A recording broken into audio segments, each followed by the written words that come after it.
કચ્છના કુકુમા ગામે આશાપુરા ટેકરી નજીક 18 વર્ષનો યુવાન બોરવેલમાં પડી ગયો. પ્રાથમિક તપાસમાં ખુલાસો થયો કે મોંઘા મોબાઈલ મુદ્દે પરિવાર સાથે ઝઘડો થતા યુવાન પથ્થર હટાવીને જાતે જ બોરવેલમાં કૂદી ગયો. ઝારખંડનો આ યુવાન અંદાજે 150 ફૂટ ઊંડા બોરવેલમાં પડી જતા અફરાતફરી મચી ગઈ. ભુજ ફાયર વિભાગ, આર્મીની ટીમ તથા પોલીસ દ્વારા તાત્કાલિક બચાવ અભિયાન શરૂ કરવામાં આવ્યું. લગભગ 9 કલાકની મહામહેનત બાદ રાત્રે 3 વાગ્યે યુવકને બોરવેલમાંથી બહાર કાઢવામાં સફળતા મળી. ગંભીર હાલતમાં યુવાનને હોસ્પિટલ પહોંચાડવામાં આવ્યો. જોકે કમનસીબે તબીબોએ તેને મૃત જાહેર કર્યો. પ્રાથમિક તપાસમાં પારિવારિક ઝઘડાના કારણે યુવક બોરવેલમાં પડ્યો હોવાનું તારણ સામે આવ્યું છે. તો એક બોરવેલમાં એક વ્યક્તિ પડી ગયો હતો, ત્યાં અવાજ પણ એનો આવતો હતો. એટલે બહુ જ જલ્દીથી ઓક્સિજન સપ્લાય મેળવીને પછી એને ઓક્સિજન સપ્લાય આપવામાં આવ્યો અને બોરવેલ ઓપરેટરની મદદથી એની ઊંડાઈ ચેક કરી તો લગભગ આશરે 140 ફૂટ જેવી ઊંડાઈ હતી.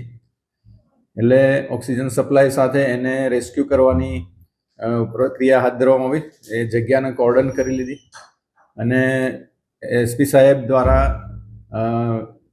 ફાયર જે આર્મી છે અત્યારેનું એના બ્રિગેડિયર સાહેબને પણ કોન્ટેક્ટ કરવામાં આવ્યો અને બ્રિગેડિયર સાહેબ દ્વારા એમની જે આર્મીની રેસ્ક્યુ ટીમ છે ડિઝાસ્ટરની એને પણ મોકલી આપવામાં આવી.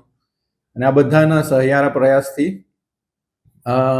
તાત્કાલિક આ વ્યક્તિને બહાર કાઢવાની પ્રોસિજર હાથ ધરવામાં આવી અને એનડીઆરએફ કે એસડીઆરએફની મદદ વગર ફક્ત પોલીસ, આર્મીની જે ડિઝાસ્ટરની ટીમ છે અને સ્થાનિક પ્રશાસન અને ખાસ કરીને બોરવેલ ઓપરેટર આ બધાના સહિયારા પ્રયાસથી રાત્રે 3 વાગે એ વ્યક્તિને બહાર કાઢવામાં આવેલા હતા અને પછી એને તાત્કાલિક જીકે જનરલ હોસ્પિટલમાં લઈ ગયા એની સારવાર માટે.